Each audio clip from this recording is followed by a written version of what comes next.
matinga na motema moto akososola te yango Yesu eza tellement inexplicable mais sincèrement possible à la musique bébé émotion et expliquer. Bonjour, bonsoir peuple de Dieu, ça dépend de l'ère à laquelle vous êtes en train de nous suivre. Nous voici une fois de plus de notre émission Mon expérience de la nouvelle naissance pour notre édification avec notre invité du jour, le berger Gédéon Ochoudi. Bonsoir berger. Bonsoir mon frère Gorim Beba. Comment allez-vous? Nous allons très bien par la grâce du Seigneur. Gloire au Seigneur. C'est pour nous une joie de vous recevoir sur notre plateau. C'est à moi de vous remercier d'ailleurs. Je me sens honoré et c'est un privilège aussi pour moi d'avoir reçu votre invitation. Et c'est aussi un honneur pour moi d'être devant ces grands peuples pour parler de la part du Seigneur. Gloire au Seigneur. Berger, avant d'aller plus loin, nous voulons avoir une idée sur votre personne. Essayez un peu de nous parler de vous. Pour être bref sur ma personne, Gédéon Ochoudi est un ex-pécheur qui a été sauvé ou racheté par la grâce du Seigneur. Je suis donc l'expression de l'amour et de la grâce de notre Seigneur Jésus-Christ. Gloire au Seigneur. Berger, c'est vrai, nous parlons autour de la nouvelle naissance. Quelle est l'explication que vous apportez par rapport à la nouvelle naissance? J'aimerais bien illustrer cela par un exemple.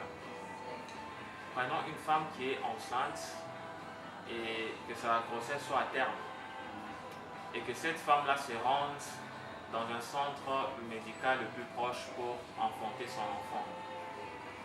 Pour l'enfant qui est dans le ventre, le seul monde, la seule vie, c'est le ventre de sa maman. C'est les placentas. L'enfant ne sait pas qu'après le ventre de la maman, il y a une vie. Et on parlera de naissance, pas lorsque l'enfant sera dans le ventre ou est dans le ventre. On parle de naissance lorsque l'enfant sort du ventre de sa maman. Et donc, en parallèle, la nouvelle naissance, c'est lorsque un homme qui est dans le monde, qui est les placentas, décide de naître de nouveau en acceptant Jésus-Christ comme Seigneur et Sauveur de sa vie. Et nous savons bien que lorsque un enfant naît, l'enfant pousse un cri, l'enfant pleure. Mais pour un homme qui naît de nouveau, l'homme ne pousse pas un cri. Mais la Bible dit qu'au ciel, il y a des cris et la joie parmi les anges. Donc, être né de nouveau, c'est quitter les placentas qui est le monde pour naître en Jésus-Christ et avoir une vie éternelle. Gloire au Seigneur. Amen. Berger, dites-nous un peu, êtes-vous réellement né de nouveau? Oui, nous sommes nés de nouveau par la grâce du Seigneur. C'était dans quelle période exactement et dans quelles circonstances? Essayez un peu de nous partager votre histoire jusqu'à accepter Jésus-Christ dans votre vie. Si j'ai bonne mémoire, c'était en 2007 ou 2008. J'étais encore à l'école secondaire. Étant né d'une famille chrétienne, un jour, c'était un dimanche, l'un des pasteurs assistants de l'église où j'ai prié au Congo lança alors un appel pour dire qu'on allait ouvrir une classe de baptême.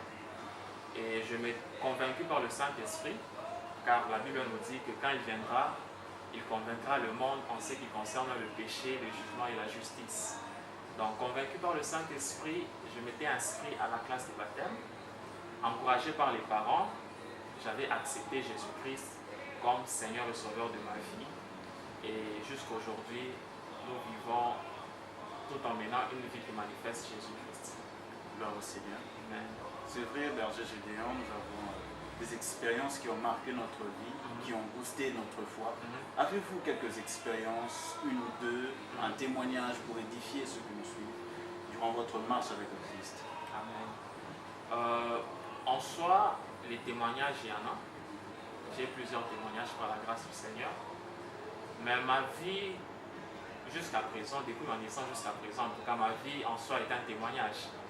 Donc, si je me mets à donner les témoignages ici, on risque d'écrire tout un livre ou de passer toute une soirée en train de parler. Mais seulement, j'aimerais, par une chose que j'ai vécue en 2010, j'aimerais parler à une personne qui est en train de me suivre même en ces moments-ci. 2017, j'avais reçu Jésus-Christ comme Seigneur et Sauveur de ma vie. Et en 2010, En 2007, j'avais reçu comme Seigneur et Sauveur, oui.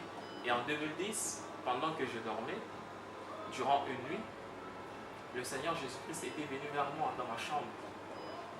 Et lorsqu'il était venu vers moi dans ma chambre, je m'étais prosterné, il était juste derrière la porte, et je m'étais prosterné devant lui.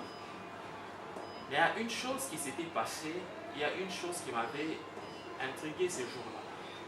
C'est que Jésus-Christ, quand il était venu dans ma chambre, quand le Seigneur était venu dans ma chambre, le Seigneur n'avait pas parlé. Jusqu'à ce qu'il avait quitté ma chambre, il n'avait pas parlé. Or, le jour après, et pendant des années, 3 ou 4 ans, jusqu'en 2014, je me posais toujours la question de savoir pourquoi est-ce que ces jours-là, Jésus-Christ n'avait pas parlé? Pourquoi est-ce que le jour où il m'avait apparu, il n'avait pas parlé? Or, plusieurs personnes, quand ils témoignent que Jésus-Christ leur a visité, très souvent Jésus-Christ leur donne un message spécifique, un message clé pour leur vie, pour leur famille ou pour une nation. Mais moi, pourquoi est-ce que Jésus-Christ ne m'a pas parlé ces jours-là? Jusqu'à ce que je comprenne qu'en soi, le silence de Dieu est un langage. Souvenez-vous, dans la Bible déclare que la parole de Dieu se faisait rare à un certain moment. Et après, c'était la naissance et la venue de Samuel, le prophète Samuel. Et durant 400 ans aussi, la parole de Dieu se faisait rare en Israël. Et après ces 400 ans-là, il y a un Jean-Baptiste puis un Jésus-Christ qui sont venus. La parole de Dieu se faisait aussi rare pendant que le peuple d'Israël était en Égypte. Et après, il y a eu un Moïse, un libérateur. Donc, avec ça, j'ai compris que lorsque Dieu est silencieux, lorsque Dieu ne parle pas, c'est qu'il est en train de préparer quelque chose de grand. Et je veux adresser un message directement à une personne qui est en train de nous suivre, qui est en train de traverser les moments difficiles. Cette personne qui est en train de prier, de marcher avec Christ, mais les situations ne changent pas. Rien ne semble marcher. La personne se pose, est-ce que j'ai un avenir? Finalement, où se trouve Dieu? Dieu ne me parle pas, pourquoi? J'aimerais dire à cette personne-là que de ne pas s'inquiéter, car Jésus-Christ est en train de préparer quelque chose de grand pour toi. Lorsque Dieu est silencieux, c'est qu'il y a un Jean-Baptiste qui doit arriver. Amen. Gloire au Seigneur. Notre avant-dernière préoccupation, quel est d'après vous l'avantage d'avoir Jésus-Christ dans sa vie comme son Seigneur et Sauveur? Amen. Il y a plusieurs avantages déjà en ayant Jésus-Christ comme Seigneur et Sauveur de nos vies. Mais seulement permettez-moi d'épingler des avantages. Le premier, c'est que la Bible nous dit Dieu créa l'homme à son image et à sa ressemblance. Et il ordonna, ou il dit à l'homme de régner, de dominer, d'assujettir la terre. Ce que la Bible veut dire par là, c'est que Dieu, en ordonnant à l'homme, en donnant cet ordre-là à l'homme de régner sur la terre, de dominer, Dieu voulait dire à l'homme, reflète-moi sur la terre. Reflète ma gloire sur la terre. Et donc, l'homme a été créé pour refléter la gloire de Dieu sur la terre. Mais seulement en péchant, en ayant accepté de manger l'arbre de la connaissance du bien et du mal, l'homme a été déchu, l'homme a perdu ces pouvoirs-là. Mais en acceptant Jésus-Christ comme Seigneur et Sauveur de nos vies, Jésus-Christ nous rétablit dans ces pouvoirs-là. Donc on reflète maintenant la gloire de Dieu. Donc le premier avantage quand on accepte Jésus-Christ comme Seigneur et Sauveur dans nos vies, c'est de lui refléter, Jésus-Christ qui est la manifestation de la gloire de Dieu. Refléter Jésus-Christ dans nos études, refléter Jésus-Christ dans nos business, refléter Jésus-Christ dans le ministère, refléter Jésus-Christ dans la politique, dans tous les secteurs de la société. Donc le premier avantage, c'est de refléter Jésus-Christ dans nos vies. Et le deuxième avantage, quand on accepte Jésus-Christ dans nos vies, comme nous le savons tous, c'est la vie éternelle. Un esprit n'étant pas éternel mais immortel, nous sommes appelés tous à passer notre éternité quelque part, soit en enfer, soit auprès de Christ dans le paradis. Et donc lorsqu'on accepte Jésus-Christ comme Seigneur et Sauveur de nos vies, on a une garantie, on a le visa dans un passeport spirituelle pour vivre l'éternité avec vous. Gloire au Seigneur, Berger, notre dernière préoccupation. Quel message passez-vous au peuple de Dieu qui nous suit et que suggériez-vous à ceux qui n'ont pas encore fait ce choix de recevoir Jésus-Christ dans leur vie? J'ai deux messages, si vous le permettez, à passer à toutes ces personnes qui sont en train de nous suivre, particulièrement à deux catégories de personnes. Ceux qui ont accepté Jésus-Christ comme Seigneur et Sauveur de leur vie, et ceux qui n'ont pas encore accepté Christ comme Seigneur et Sauveur de leur vie. Premièrement, parlons de ceux qui ont déjà accepté Christ comme Seigneur et Sauveur de leur vie. Plusieurs chrétiens sont ceux qui se limitent à une vie où ils ont accepté Jésus-Christ comme Seigneur et Sauveur de leur vie. Et c'est tout. Et vous verrez aujourd'hui dans ce monde où nous sommes, beaucoup plus de ceux qui progressent, beaucoup plus de ceux qui influencent, ce sont les occultistes. Ce sont les gens qui servent le diable. Mais les chrétiens n'influencent pas trop. Pourquoi? Parce que les chrétiens ont accepté Jésus-Christ comme Seigneur et Sauveur de leur vie. Jésus-Christ vit en eux, mais eux ne vivent pas en Jésus-Christ. Il y a une différence entre Jésus-Christ en toi et toi en Jésus-Christ. Jésus-Christ en toi, c'est lorsque tu l'invites comme Seigneur et Sauveur de ta vie. Mais toi en Jésus-Christ, c'est lorsque tu es intime à Jésus-Christ. Donc, la Bible dit, et c'est Jésus-Christ même qui le dit, je serai en vous et vous en moi. Jésus-Christ en nous, c'est l'invitation. Nous en Jésus-Christ, c'est l'intimité. La Bible dit aussi que nous sommes assis dans le lieu céleste en Jésus-Christ. Ce n'est pas tout chrétien qui est assis dans le lieu céleste en Jésus-Christ. Seuls ceux qui sont intimes à Jésus-Christ qui sont assis dans le lieu céleste en Jésus-Christ. Et donc, le premier message à ceux qui ont accepté Jésus-Christ comme Seigneur et Sauveur, j'aimerais vous dire, frères et sœurs, ne vous limitez pas seulement à accepter Jésus-Christ comme Seigneur et Sauveur de vos vies, et puis vous marchez tel que vous le voulez. Cela m'était aussi arrivé quand j'avais accepté Jésus-Christ comme Seigneur et Sauveur de ma vie en 2007. Je m'étais lancé dans une vie comme tout autre jeune. Donc à gauche les femmes, à droite la bière, la boisson, derrière la distraction et autres. Mais lorsque j'ai compris en 2014, lorsqu'il est encore revenu en moi, lorsque Jésus-Christ était revenu à moi en 2014 à 2 reprises, j'ai alors compris que la vie où Jésus-Christ vit en nous ne suffit pas. Il faut aussi vivre en Jésus-Christ. Et être intime à Jésus-Christ, c'est alors que nous allons influencer le monde. Frères et sœurs, Jésus-Christ en toi ne suffit pas. Toi aussi, tu dois vivre en Jésus-Christ, devenir intime à Jésus-Christ. Et le deuxième message pour la deuxième catégorie de personnes, c'est ceux qui n'ont pas encore accepté Jésus-Christ comme Seigneur et Sauveur de leur vie. Vous savez, c'est un bonheur pour nous, c'est un privilège d'avoir accepté Jésus-Christ et d'avoir eu cette vie éternelle.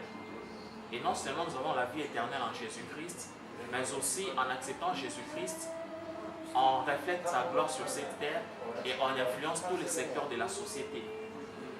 À toi, mon frère et ma soeur qui n'a pas encore accepté Jésus-Christ comme Seigneur et Sauveur, j'aimerais te dire qu'il n'y a pas de... Qu'en Jésus-Christ, il y a la vie. Et en dehors de Jésus-Christ, c'est la mort.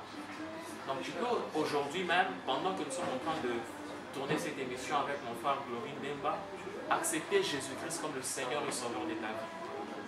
Je ne sais pas si vous allez me permettre de lancer un appel et de prier avec toutes ces personnes qui n'ont pas encore accepté Jésus-Christ comme Seigneur et Sauveur de leur vie. Priez avec moi afin d'accepter Jésus-Christ comme Seigneur et Sauveur de vos vies. Répétez juste après moi, Seigneur Jésus-Christ, me voici aujourd'hui t'accepter comme le Seigneur et le Sauveur de ma vie. Me voici confesser mes péchés. Me voici abandonner cette vie que je menais. Me voici te donner mon âme, mon cœur, tout mon être et toute ma vie. À partir d'aujourd'hui, à dater d'aujourd'hui, deviens le Seigneur et le Sauveur de ma vie. règne et vis en moi. J'abandonne le monde et je te donne tout de moi, afin de vivre la vie éternelle avec toi. Seigneur Jésus-Christ, je te donne ma vie, je te donne tout de moi. Au nom de Jésus-Christ. Amen. Amen. Gloire au Seigneur. Nous voici au terme de notre mission. Merci beaucoup, Berger. Merci à vous. Votre disponibilité. Merci beaucoup. Nous croyons énormément que ça a édifié une personne. Amen. Que le Seigneur vous bénisse. Amen. Merci beaucoup à vous. Merci de nous avoir reçus. Comme je l'ai dit au début, ça a été un honneur pour nous d'avoir reçu votre invitation. Et nous pensons très bien que ce n'est pas la dernière fois. Merci beaucoup. Que le Seigneur vous bénisse abondamment. Merci.